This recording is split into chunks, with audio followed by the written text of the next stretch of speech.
Good evening, ladies and gentlemen, and welcome to yet another episode of the DJ Dewa Show, coming to you from Greystone Park, Glen Lawn. I don't know where I am, but it's a good place. Kambanji. Okay. coming from there. And today, I know I haven't recorded for a while, but you know how it is. Life moves on, blah, blah, blah. But I thought, what is the best way to come back than to come with an action-packed episode where I'm bringing back, or bringing the opinion, rather, of a very, very good friend of mine. I've known him for a very long time, but unfortunately, when he was a kid, he was a very nice guy, and then he grew up to be a very opinionated, hard-headed lunatic. But who better to have on the show than a person who actually thinks like that? So without further ado, I'd like to introduce into the studio for the first time the late. As in always late. Late. Wow. I wanted to rhyme great, my bad. The creative, the spontaneous, the badass Maddie Wade. How you doing, man? Hey, man, how are you? And I'd just like to start off and say, I don't think I'm a lunatic. I think that I'm a liberal in a conservative country. Is all it is. Can you hear what I'm saying? Right. So I'm looking forward to this conversation a lot. From the minute that I told him about the premise of what we might talk about, he got very energized. So I'm hoping he brings that energy. He sometimes comes off as a shy guy until you really get him. And I hope I pinch a couple of his nerves today, because that would be good. But anyway, today we're going to be discussing something that I've been thinking about for a while, and it's an idea about how, you know, people who don't work on their damage can actually further go on to damage others, and how it is very important to make sure that when you come out of a bad situation, you do as best you can to heal from that before you go and spread all sorts of madness. And Maddie's looking at me like, Well, just say you've already censored yourself. No, on this topic. I haven't. Don't cut me off while I'm doing my intro, right?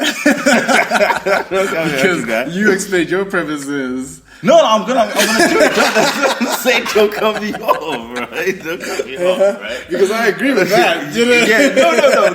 No. But then he what? So the premise of the episode is essentially, for me, I believe that hoes, or as I call them on this show, genital philanthropists, people who love to give out the D or P depending on what letter is assigned to them at birth.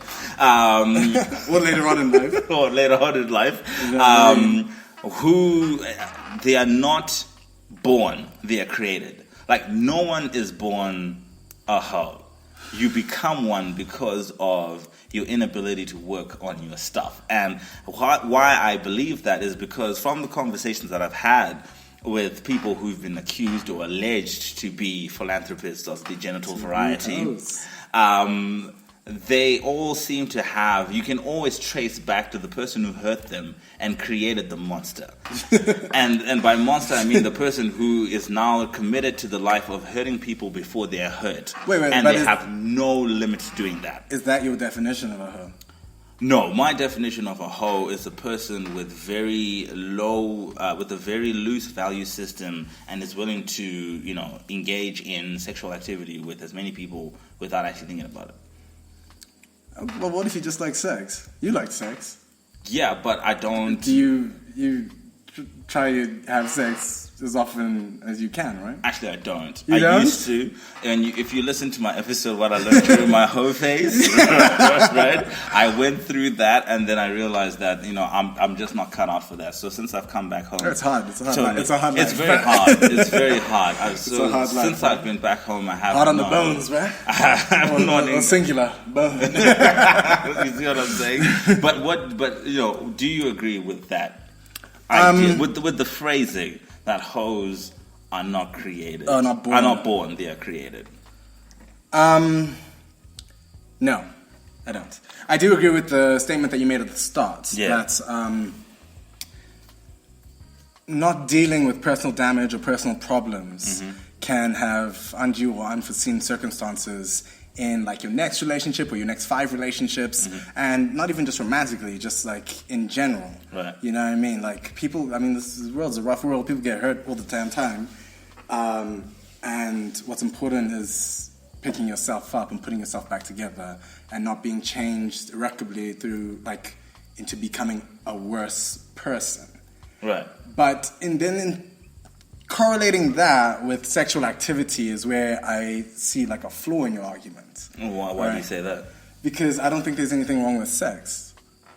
Okay. I don't think there's anything wrong with lots of sex as long as you're practicing it safely, ladies and gentlemen. You just had to put that out there. You know what I mean? I don't think there's anything wrong with having sex with as many people as you want. You know? Be it 10 in your lifetime, be it 20, be it 100. Yeah. Right? Practice it safely. Right. Yeah? Obviously, what you're talking about is the lack of discretion in choosing your partners. Yeah, well, okay, fine. It's not just about the lack of discretion, but do you not honestly believe that, well, maybe not necessarily honestly believe, but do you not at least think that the more people you have sex with, the more you actually desensitize yourself to commitment? That the more people you actually engage in sexual activity, sex then becomes just a function of getting rid of someone, as opposed to actually true commitment. What do you mean getting rid of someone? So sex becomes a function of ending a relationship? Yeah, no. So for example, you do what's necessary to get sex, and then after that, you just like deuces them out. I think almost the opposite. Wait. And the reason why is because I think like the more and more you have sex, rather than desensitizing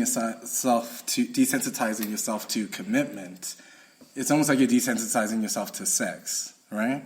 So I think the more you have sex, the less value sex has. Yes, true. Right? Mm-hmm. And I mean, I've lived a life. Yeah. Right? And it became to a point where like I realized sex isn't everything in a relationship. Okay. Because, you know, not trying to blow my own horn or whatever, but like sex is available. You know, you can go out, you can meet a girl, you can hook up with that girl that night. You know what I mean? Mm-hmm. And so if sex is available, maybe not whenever you wanted it, right, but you know, often, frequently, or whatever, what ends up happening is that you realize that, well, that's not the value of a relationship. Mm-hmm. It's not about this. It's not about fucking. You know what I mean? It's actually about the connection outside of that.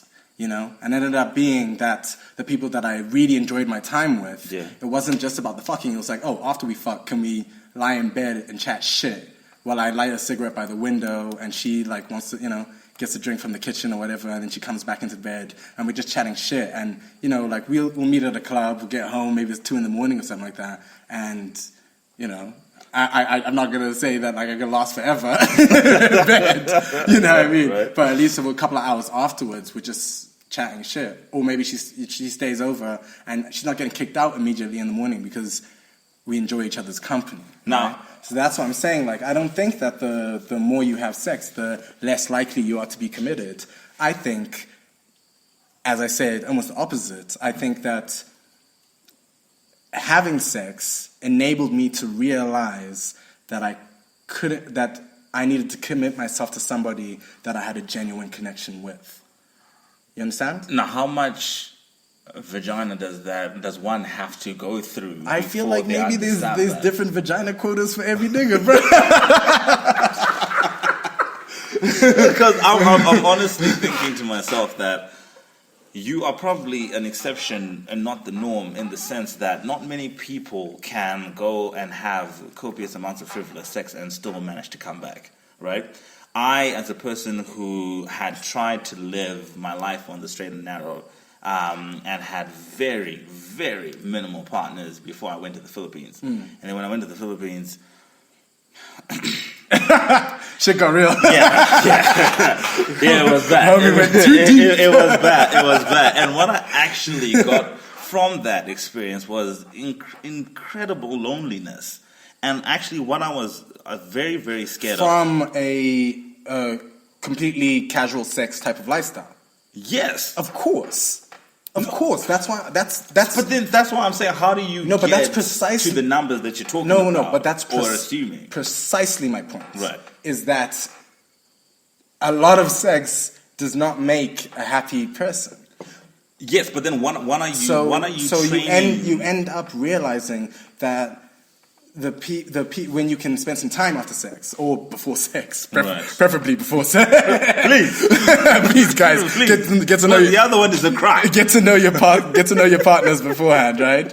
But I'm saying that if you when the people that you can spend time with, Yeah. you realize, yo, that was the shit that like relieved the loneliness, relieved the sadness. Mm-hmm. I wasn't so in myself. Right.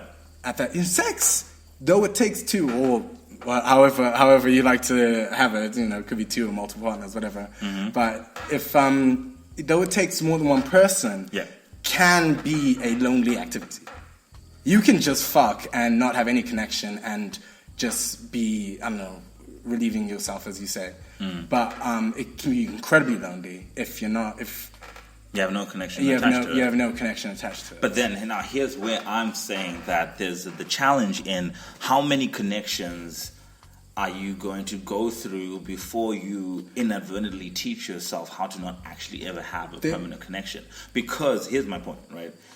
Well, I started with that basis, right? Yeah. I started on the premise that, yo, this is just sex. I ain't trying to be in a relationship type shit. I was that dude, right? Yeah. You know what I mean? And I think great credit to me, I must say. He's a very humble man. I'm a very humble man. Very humble great man. credit to me. I didn't lie to anybody about it. I never ever misled anybody saying that, like, yo, this will be everything, and then duck and leave. And on this show, we call that an ethical hoe. An ethical hoe. Oh, what, when you lie? No, when you're straight up about Oh, an ethical. Oh, so I was an ethical hoe. Yes. I was an ethical Yes. hoe. Well, yeah, that's it. My ethics were on point, bro. Because this is it. Like, I knew what I was about. Right. And I knew also that I didn't really want to hurt anybody. Mm-hmm. But I wanted to fuck, right? So I would be straight up. I would be like, yo, yeah, I'd rap and be nice and be charming, and try my best to win the night. Okay. But there was never any illusion on either part. I do think I ended up inadvertently hurting a lot of people. Of course. Because sometimes, regardless of what you say, there's emotions involved, there's feelings involved, and I'm sure even with me, I was, as I said, I started on the point of run away from commitment. Right. Because even with me, like, even if I did enjoy someone's company, as soon as I realized, I was spending a lot of time with this person, or like, I'm starting to feel some shit here, I'll be like, well, then it's time to kick it. It's time to duck, right? Because I'm not in this for that. I'm trying to diversify my portfolio here. I'm not trying, you know what I mean? I'm trying to get some reviews on Yelp.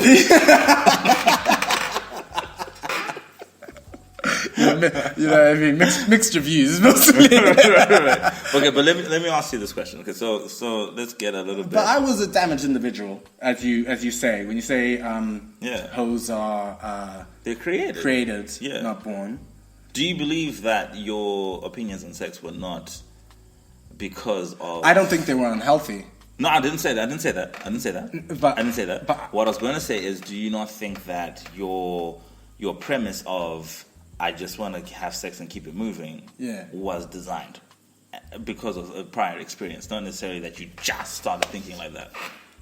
It was mostly... Who hurt you, man? Nobody hurt me. What happened was... the person who hurt me is actually the person that made me realize to start taking more attention to the relationship rather than the sex. Right. Actually. Because the reason why I was so scared of commitment or something is because by the time I went to uni, I'd been in a long-term relationship, and it didn't really last the divides that uni sometimes creates. Different universities, different towns, blah, blah, blah. Right. So what ended up happening was that I was just like, well, I've been in like a 3-year relationship, and that was like the first relationship I've ever been in, right? So now I'm just like, well, I'm single, I'm out of uni, I just want to have fun, right? I want to drink with the boys, I want to hang with some girls. I don't want anything that's going to stop me from doing that. Okay. So my attitude was more so, let's have fun. And that also, I think, made me... It was an attractive quality to girls, because I was like, let's just have fun. And I was, respectable, but I was,